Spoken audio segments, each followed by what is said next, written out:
Hello friends, నేను శరణ్యాని. ఇవాళ సంసారం ఒక సాగరం 56వ భాగం చదువుకుందాము.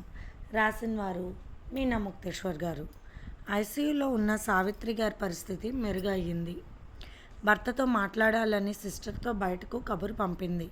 శేషగిరి లోపలికి వెళ్ళాడు. సావిత్రి ఎలా ఉంది అంటున్న శేషగిరి మాటకు నాకు బాగానే ఉంది, యువరాజ్కి ఫోన్ చేయండి, జగపతికి ఎలా ఉందో కనుక్కోండి అంటున్న సావిత్రి వైపు ఆశ్చర్యంగా చూశాడు శేషగిరి. ఈ సంగతి ఎవరికీ చెప్పలేదన్నారు శేషగిరి. నా సంగతి కాదండి, మీ తమ్ముడి పరిస్థితి బాగోలేదు, ముందు వెళ్ళి చూడండి, ఫోన్ చేసి కనుక్కోండి అన్నారు సావిత్రి గారు. ఏమైందంటూ అప్పుడు భయపడ్డాడు శేషగిరి. భయం ఏమీ లేదు, అంతా బాగానే ఉంటుంది అన్నది సావిత్రి నీరసంగా, మాటలు కూడా కూడ తీసుకుంటూ. నీకంతా బాగుంది కదా అన్నాడు శేషగిరి. సావిత్రి తల నిమురుతూ, నాకు భారం అంతా పోయింది, ప్రస్తుతానికి చెప్పుకోదగ్గ ఇబ్బంది ఏమీ లేదండి అన్నారు సావిత్రి గారు. మీరు బయటకు వెళ్ళండి, ఆమె కోలుకుంటున్నారు, ఇబ్బంది ఏమీ లేదు అని సిస్టర్ పంపించేసింది శేషగిరిని. శేషగిరి బయటకు వచ్చి ఆదిత్య దగ్గరికి వెళ్ళాడు. ఆదిత్య, యువరాజ్కి ఫోన్ చేసి విషయం తెలుసుకో అని చెప్పారు, తనకు తెలిసిన విషయం.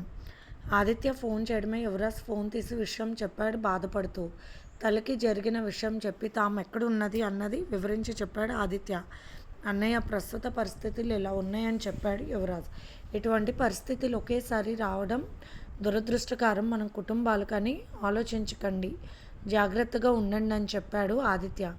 బాబాయ్కి అంతా నయమైపోతుందని చెప్పాడు. తర్వాత అనిత కూడా మాట్లాడింది యువరాజ్తో. శేషగిరి గారు మాట్లాడుతూ, జగపతితో ఒకసారి మాట్లాడడం కుదురుతుందా అన్నారు.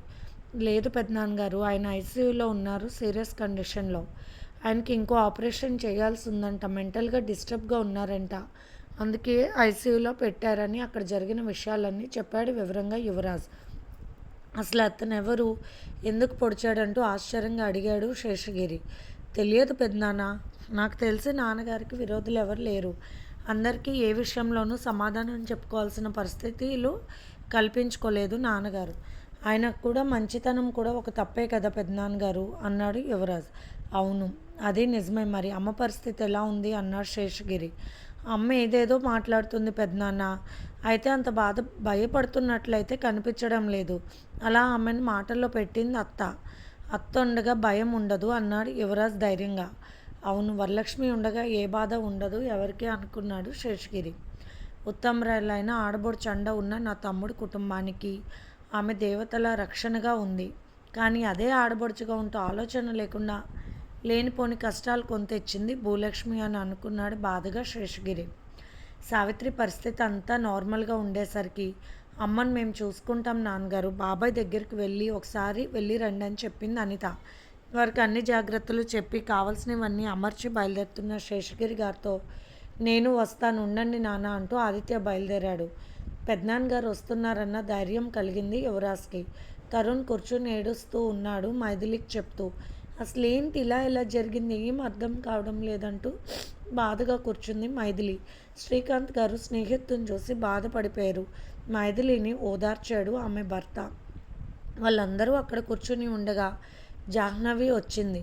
ఎందుకు అందరూ అలా ఉంటారు, 2 రోజులు నేను లేకపోతే రకరకాలుగా అయిపోయింది ఇల్లు అని అనుకుంటూ భర్తను చూడటానికి వెళ్తుంది జాహ్నవి.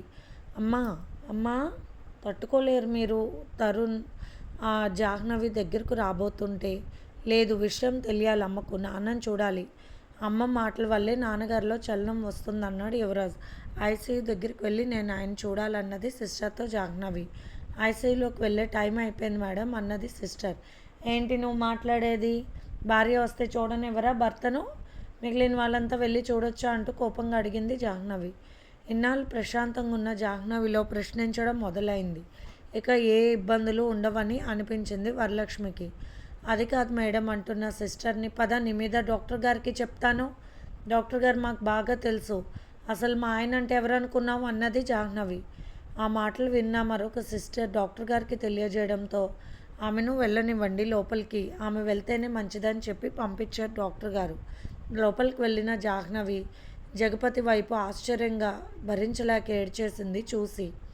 అయినా నాకు బుద్ధి లేకపోతే మీరైనా గన్నా ఎక్కడికి వెళ్ళేది, నువ్వు ఇక్కడే ఉండాలని గట్టిగా అనడం తెలియదా మీకు, ఎందుకు పంపించారు నన్ను, ఇప్పుడు ఎందుకు ఇలా జరిగింది, అసలు ఎవరు ఇలా చేశారు మిమ్మల్ని ఇలా, మీకేమీ కాదు, భయపడకండి అని చెప్తున్న జాహ్నవి మాటలు జగపతి చెవుల నుండి లోపలికి వెళ్తూ అపస్మారక స్థితిలోకి వెళ్ళబోతున్న పరిస్థితికి గోడలు అడ్డుపడ్డాయి. దూరంగా వెళ్ళిపోతున్న చీకటి గుహలో దారి తెలియక ప్రయాణిస్తున్న అతని అంతరాత్మ వెనుక తిరిగి చూసింది ఆమె మాటలకు. అసలు మీకోసం ఎవరొచ్చారు, ఎందుకు వచ్చారు, ఇలా ఎందుకు చేశారు, అలా చేస్తున్నప్పుడు మీరు ఎలా ఇలా ఉన్నారు, 4 పొట్లు పడిచేదాకా ఏం చేస్తున్నారు అంటున్న జాహ్నవి మాటలకు జగపతి అంతరాత్మకు రూపం ఏర్పడడం మొదలుపెట్టింది. అలా ప్రశ్నిస్తున్న జాహ్నవి ఏడుస్తూనే ప్రశ్నిస్తుంది. నాకు తెలియకుండా తప్పు చేశారని వెళ్ళానే కానీ మీకు ఈ విధంగా జరగాలని నేను అనుకోలేదు. నేనుంటే మీకు ఇటువంటి పరిస్థితి వచ్చేది కాదు. ఆ కత్తి తీసుకున్న వాడిని నేనే కర్ర పెట్టి కొట్టేదాన్ని అంటున్న జాహ్నవి మాటలకు చీకటి దారిలో చిన్న వెలుగు కనిపించింది అంతరాత్మను శోధించే పరిశోధనలో. నేను అన్నం తినలేదు, ఏమీ తినలేదు, ట్యాబ్లెట్ వేసుకోలేదు. ఎవరు వేస్తారు నాకు? మీరు వేయందే నేను ఒక ట్యాబ్లెట్ కూడా వేసుకోను. ఎందుకు అలా పడుకుని ఉన్నారు? నా మీద కోపం వచ్చిందా మీకు అంటూ అడుగుతున్న జాహ్నవి మాటలు మామూలుగా పనిచేయడం లేదు. జగపతి మానస అయోమయ గమ్యంలో 1000 విద్యుత్ దీపాలు వెలిగించినంత కాంతులు ప్రసరిస్తున్నాయి. జాహ్నవి, నువ్వు నా కోసం వచ్చావని నేను ఎక్కడికి వెళ్ళలేదు, వచ్చేస్తున్నాను నీ కోసం. నువ్వు నన్ను తిట్టాలి, కొట్టాలి, అయినా కూడా నువ్వు కావాలి. నువ్వు నవ్వాలి, అలగాలి, అయినా నువ్వే కావాలి. నువ్వు ఒక్కదానివే ఉంటే చాలు, జీవితకాలం బతికేస్తాను. వస్తున్నాను జాహ్నవి, నీ కోసం వచ్చేస్తున్నాను వెనక్కి. నేను సమాధానం చెప్పుకోవాల్సిన వ్యక్తులు ఎవరైనా ఉంటే అది నువ్వు ఒక్కదానివి అంటూ జగపతి అంతరాత్మ సరైన దారిలోకి, గమ్యం తెలిసిన మార్గంలోకి వెనక్కి తిరిగి వచ్చేస్తుంది. టిఫిన్ చేయలేదంట, తిండి తినరా? నేను లేకపోతే అన్నీ బాగానే ఉన్నాయి, కానీ మరి నాకు తెలియకుండా ఇన్ని తప్పులు ఎప్పుడు జరిగాయి? నాకు తెలియకపోవడానికి కారణం అసలు అంటూ మీరు చెప్పాల్సిన విషయం ఉంది కదా, ఏమి చెప్పకుండా మౌనంగా ఉంటే నేను ఊరుకోను అంటూ జగపతి పాదాల మీద పడిపోయి ఏడుస్తూ ఆమె కన్నెటితో అతని పలకాన్ని అంటిన కల్మషాన్ని కడిగేస్తుంది. జగపతి పాదాల్లో చిన్న కదలిక, ఆయన కళ్ళ వెంట నీరు దారిలా కారిపోతుంది. అదేమీ తెలియని జాహ్నవి అలాగే ఏడుస్తూ ఉంది. లేవండి, నాకు ఆకలేస్తుంది. ఎవరిని అడగను? పిల్లల్ని కూడా నేను అడగను, పిన్నిని కూడా అడగను. మీరు పెడితే పెట్టండి, లేకపోతే లేదు. ఎవరు పెట్టినా మీరు చెప్పండి, నేను తినను. జగపతి చెవుల్లో ప్రతి మాట ఆనందంగా వినిపిస్తుంది. అతని గుండెల్లో కదలికలు సరైన స్థితికి వస్తున్నాయి. అతని మెదడు ఆనందంతో పనిచేస్తుంది. ఎవరి మాట వినబడితే అతనిలో ప్రతి అంగుళం ఆనందంతో పొంగిపోతుందో, ఎవరి స్పర్శకు అతనిలోని ప్రాణం ప్రతిసారి చిగురు వేస్తుందో, ఆ జాహ్నవి స్పర్శ, ఆమె అమృతమైన మాటలు అతనికి అంత చేరువలో ఉండేసరికి జగపతి ఆరోగ్య విషయంలో చాలా మంచి మార్పు వచ్చేసింది. బయట నుండి గమనిస్తున్న సిస్టర్స్ డాక్టర్ గారికి చెప్పింది విషయం. లోపలికి సిస్టర్ వచ్చింది. దయచేసి మీరు కొంచెం పక్కకు ఉండండి మేడం అన్నది జాహ్నవితో. నేను ఎందుకు ఉండాలి? మా ఆయన ఇలా పడుకుంటే నాకు నచ్చలేదు, నేను లేపి తీరుతానన్నది జాహ్నవి కోపంగా. ఇంతలో డాక్టర్ గారు నవ్వుతూ వచ్చారు లోపలికి.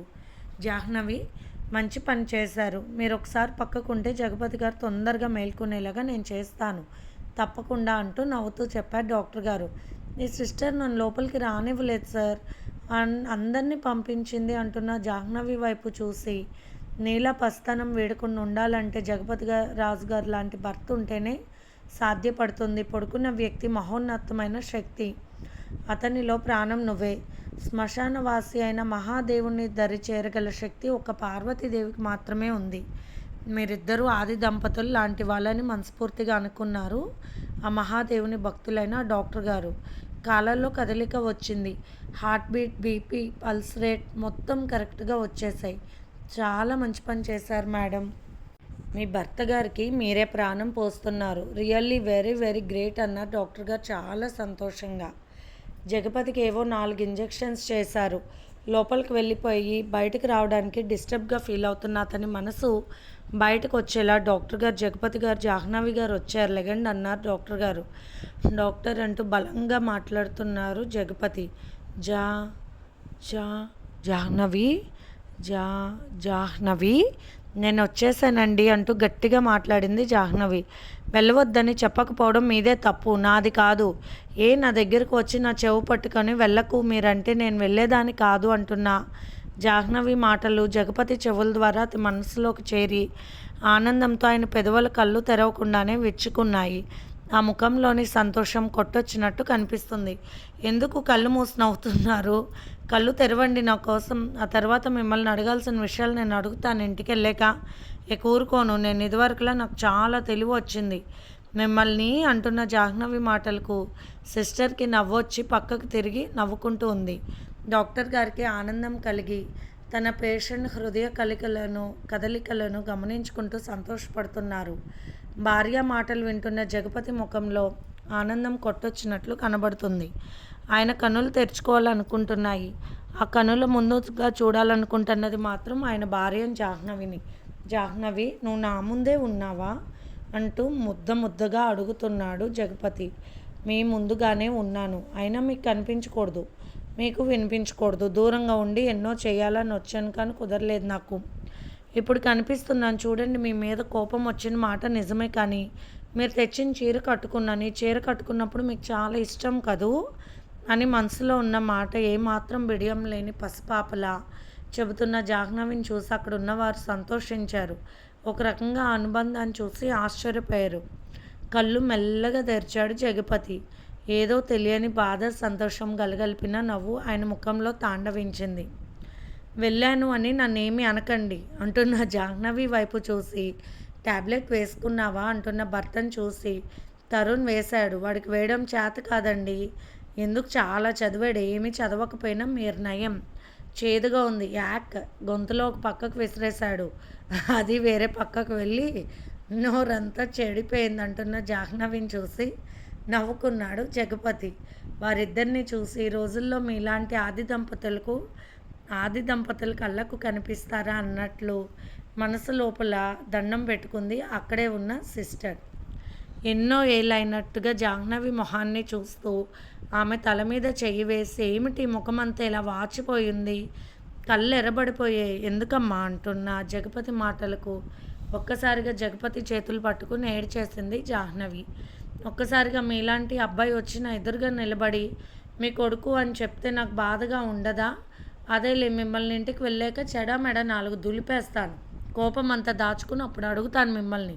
నాకు అడగడం చేత కాదు అనుకోకండి. అయ్యో పిచ్చి ముఖాన్ని, వెళ్లకుండా అప్పుడే అడగాల్సింది మిమ్మల్ని. ఇలా జరిగి ఉండేది కాదు.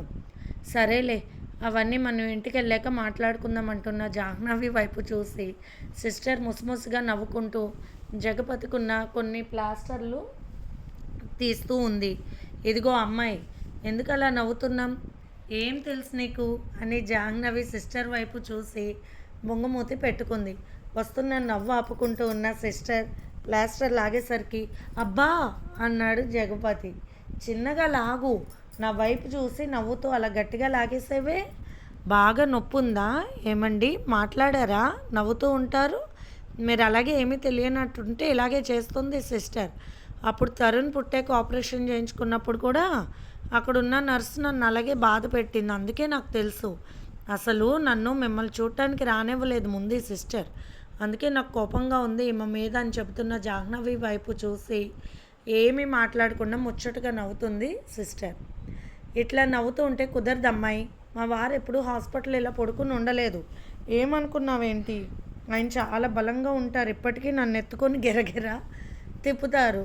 నాకే భయం, అందుకే వద్దంటాను అంటున్న జాహ్నవి మాటలకు సిస్టర్కి నవ్వాగక బయటికి వెళ్ళిపోయింది. జగపతి జాహ్నవి నోటి నుండి వచ్చే ప్రతి ముత్యాన్ని ఏరుకుంటున్నాడు. ప్రేమతో తన గుండెల్లో నిక్షిప్తం చేసుకుంటున్నాడు.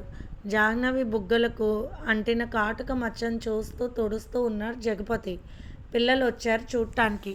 తల్లిదండ్రుల ప్రేమను చూసి ఆ ప్రేమకు గుర్తుగా జన్మించిన తమ పుట్టుకకు ఆనందపడ్డారు. నాన్నగారు, ఎలా ఉంది మీకు అన్నాడు యువరాజు. బాగానే ఉంది. అమ్మ ఏమైనా తిందా అంటున్న జగపతి వైపు చూస్తూ మైథిలి ఏడుస్తూ తండ్రి పాదాల దగ్గర కూర్చుని ఉంది. ఎందుకు నాన్న, బాగానే ఉందిలేమ్మా అంటూ నీరసంగా అన్నారు జగపతి. లెగు, ఎందుకు ఏడుస్తావు? అలా ఏడవకూడదు మైథిలి. పెళ్ళయ్యాక నువ్వు రావడం మానేసావు. నువ్వు వెళ్ళినప్పుడు నాకు చాలా ఏడుపు వచ్చింది. అలా అని ఎప్పుడు ఏడవలేదు. ఏడవడం మంచిది కాదంట పిన్ని చెప్పింది. ఇప్పుడు మీ నాన్నగారికి దెబ్బ తగిలేసరికి వచ్చావా అంటున్న తల్లి వైపు చూసి, లేదమ్మా, వద్దాం అనుకుంటే ఎప్పటికప్పుడు ఇంట్లో ప్రాబ్లమ్స్. అవును, పెళ్ళాక అమ్మాయిలు ఖాళీ ఉండదు అంటున్న జాహ్నవి ముఖం వైపు చూసి అందరూ నవ్వేశారు. యువరాజ్ తరుణ్ ఇద్దరు కూడా నాన్న ఇప్పుడు బాగానే ఉందిగా అంటూ అడిగారు. బాగానే ఉందిరా అన్నారు జగపతి. చిన్నవాడికి బిల్ల వేయడం రాదు, పెద్దవాడు అసలు ఏమీ వెయ్యలేదు నాకు అన్నది జాహ్నవి ఇద్దరు కొడుకుల వైపు చూసి భర్తకు కంప్లైంట్ ఇస్తుంది. అప్పుడే వరలక్ష్మి వచ్చింది. ఏరా తమ్ముడు ఎలా ఉంది అంటూ కళ్ళనీళ్ళు పెట్టుకున్నారు. బాగానే ఉందక్క అన్నాడు జగపతి. మీరు మాట్లాడకండి, నన్ను చాలా మాటలు అన్నారు పిన్ని, నా మొగుడు నేను చూసుకుంటాను, మీరు వెళ్ళండి అన్నది జాహ్నవి గడుసుగా చూస్తూ. మాటలు నేర్చావు ఏమైనా మాట్లాడతావు ఇప్పుడు అన్నది వరలక్ష్మి వచ్చే నవ్వు దాచుకుంటూ. అవును, మా ఆయనకి నేను వదిలి వెళ్ళను, ఆయనకి ఎలా ఉందో నేను అది అన్నీ చూసుకుంటాను, మీకేమీ ఇబ్బంది లేదు, మీరు వెళ్ళి దేవుడి దగ్గర కూర్చోండి, మీ భక్తి మళ్ళీ తగ్గిపోతుంది అన్నది జాహ్నవి కోపంగా. తరుణ్ నవ్వుతూ ఏంటమ్మా ఎప్పుడు లేనిది అత్తతో అలా మాట్లాడుతున్నారు అన్నాడు. ఏమీ లేదురా, మీ అత్త ఎలా అంటే అలా మాట్లాడింది ఇందాక నన్ను, అయినా నువ్వు చిన్నవాడివి, నీకెందుకు పెద్దవాళ్ళ విషయాలు అంటూ కోపంగా చూసింది జాహ్నవి. జగపతి వరలక్ష్మి వైపు చూసి నవ్వాడు. దేవత లాంటి మనసు ఉన్నది అక్క నీకు, ఎటువంటి పరిస్థితి ఏ రకంగా ఉన్నా కూడా దాన్ని మంచి వైపు మళ్ళించడానికి నువ్వు చేసిన కష్టం నేను మర్చిపోలేనని మనసులో అనుకుంటూ అక్కకి దండం పెట్టుకున్నాడు మనసులో. సరేలే మా అక్కతో మాట్లాడను అన్నాడు జగపతి నవ్వుతూ జాహ్నవి వైపు చూస్తూ. అలా ఎలా అంటారు మీరు చిన్నపిల్లలా ఏంటి, మనకన్నీ కూడా పిన్నే కదా, ఎన్నో మంచి చెడ్డ నేర్పించి మనం ఈరోజు ఆనందంగా ఉన్నాము అంటే దానికి కారణం పిన్ని కదూ, అవన్నీ మర్చిపోతారా, ఆయన పిన్ అన్నది నన్ను, నేను కరిగిపోలేదు, మీరంటే చాలా ప్రాణం, మీరు అలా అనడం ఏమీ బాగోలేదు, పిల్లలు కూడా చెడిపోతారు మీ మాటలు విని, పెద్ద చిన్న లేకుండా తయారవుతారు అన్నది జాహ్నవి పిల్లల ముగ్గురు వైపు చూస్తూ. ఇది ఫ్రెండ్స్ ఇవాల్టి ఎపిసోడ్. రేపు ఇంకొక ఎపిసోడ్తో మీ ముందుకు వస్తాను. మీకు కనుక స్టోరీ నచ్చినట్లయితే లైక్ చేసి షేర్ చేసి సబ్స్క్రైబ్ చేసుకోండి. అలాగే మన ఛానల్లో ప్రసారం అవుతున్న positive thoughts written by Shri Komanapalli Ganapathirao గారివి కూడా చదివి మీ అమూల్యమైన సమీక్షలు తెలియచేయండి. ఉంటాను.